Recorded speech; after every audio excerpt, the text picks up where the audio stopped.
Hey guys, I've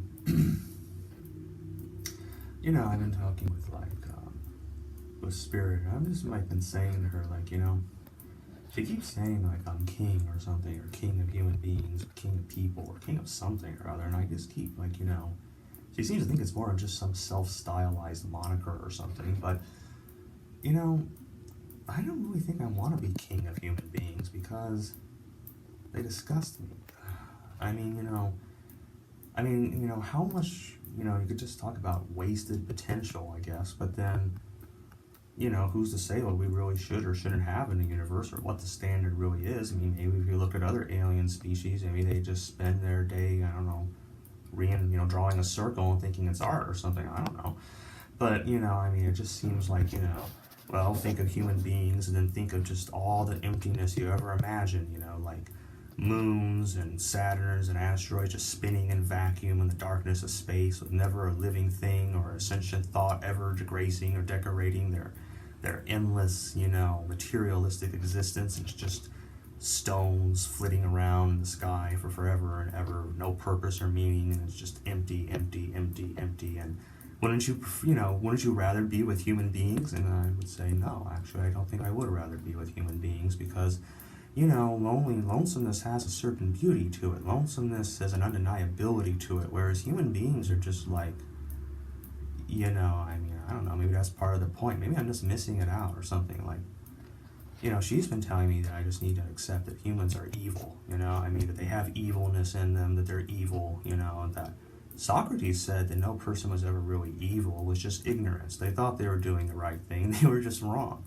Which is even more horrifying in a way, is just imagining someone with all the force and fury of believing they're right when they're actually completely wrong. And that's just like that. I guess that's just a human condition, I suppose. But then that means that talking here is just completely meaningless because I guess I could just be completely wrong. But conversely, I guess anything you guys might think or say could be completely wrong because we're just ignorant. So, I don't know. I guess I don't know how long does this ignorance last. Is it just like, does this ignorance ever go away? Or is it because we're mortal, we're going to be doomed to this ignorance of some kind? In which case, why do we even bother to say there's a moral fabric at all? Why don't we just say we're immoral? Okay, no, we don't adhere to any morality. We don't have any values. We just, we have, all we live by are our physical indicators. I'm hungry, I'm thirsty, have to go to the bathroom, want to fuck. I don't want to be cold or hot, and that's it. That's all we do, And then everything else is just here we are now, entertain us. And then so, I think Harry Chapin said, like, if we're going to say we're going nowhere and we're saying that, nothing's out there. If we're going to say that there's nothing out there and we're going to say that we're going nowhere, then you ignore the question, is this all there can be? And I think that the answer is yes, this is all there can be.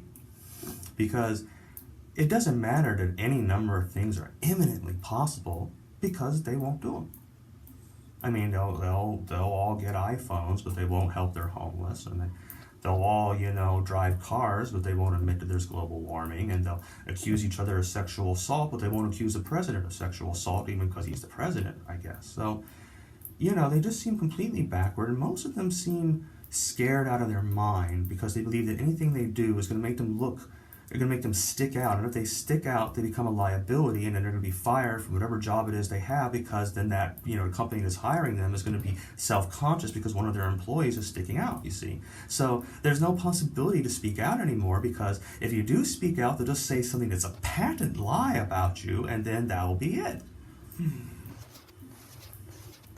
So that's when I say to Spirit, I don't really want to be their king. I don't really see, what the purpose of life is because, I've been reading the biographies of seminal people and all of them were miserable. Every last one of them. It was just miserable, okay, just miserable. And then everyone else here is all being mad and jealous because they aren't famous. Walden's Pond, you know why we have that? Because Ralph Waldo Emerson decided to indulge Thoreau. Okay? Let's indulge him. Let's give him a couple years to try his experiment. Because that was on his land, you see, Walden Pond. So I'm just trying to say that, I mean, I just got finished hearing the other day, some idiot was running out at night with his camera equipment to do a photo shoot at the Hollywood Walk of Fame. Now, I don't know about you, but you just got to be betwixt in the head to think that because you're on the Hollywood Walk of Fame, which is a bunch of stars on the ground, okay? There are a bunch of stars in the gutter. Two-dimensional stars in the gutter at night, and you're going to do a photo shoot. Right.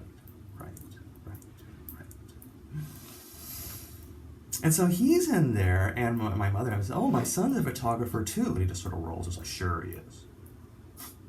And then he says, did you hear the Fats Domino died? She says, oh, yes, isn't that sad? And he says, yeah, but you and I understand the youth don't know shit these days. Well, they probably don't know shit because of your mouth, you fucking asshole. All right? Why don't you just wear it on a shirt? Why don't you write it on your shirt, okay?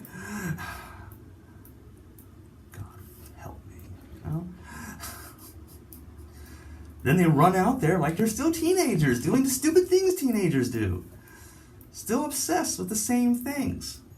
Still acting like their music from the 1960s has the balls of the music today, which they can't listen to because they can't comprehend it, because the youth tried so hard to make sure they couldn't. Shit,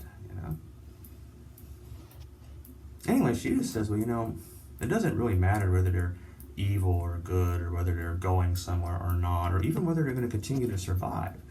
You're just their king, you see, and that just means it's just like, there's nothing you can do about it. I said, well, no, they've been killing their kings for a long time. They love killing their kings. I mean, they write whole stories about it, and anyway, look how they're still worshiping how they killed Kennedy, and they're jumping up and down and masturbating over how they killed Kennedy, and still holding secrets about that.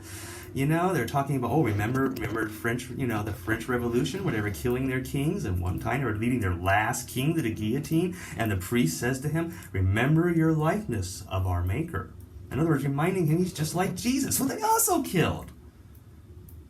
Yeah, I'm dying to be their king. I'm dying to contribute to this world. I'm dying to be the one stone in the way of all their hate. I'm dying to do that. Oh, yeah. That sounds like a great idea. Let's give them something else to do. They're looking kind of bored out there. The natives are restless.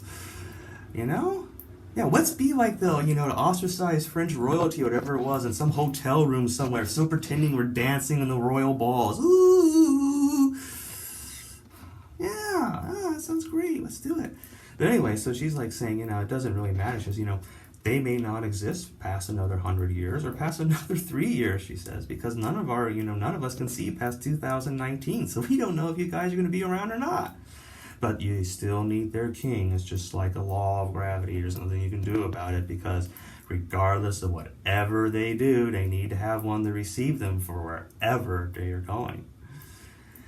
And I said, it just doesn't make sense to me. He said, listen, they're not going to kill you because we're not going to allow it. She says, the spiritual world isn't just, you're not going to die, okay? She says, you can go on a killing spree, and they might, they'll put you in prison, but they're not going to kill you because they can't. Which I just find completely unbelievable. So I said, well, what about having to live in a way you don't want to live? She says, well, it's just the way it is. But she says, I don't want you to live in a way you don't want to live. She says, as far as, the spiritual world is concerned, you're golden. She says, it's the human beings who hate your guts and hate everything and don't want to do anything. She says, they don't want to do it. They just don't want to do it. I mean, she says, it's sort of like a child whose only power is to say no. And so they'll say no regardless of whether there's any purpose in saying no or not. Just to say no, you see. She says, which is why they need a king.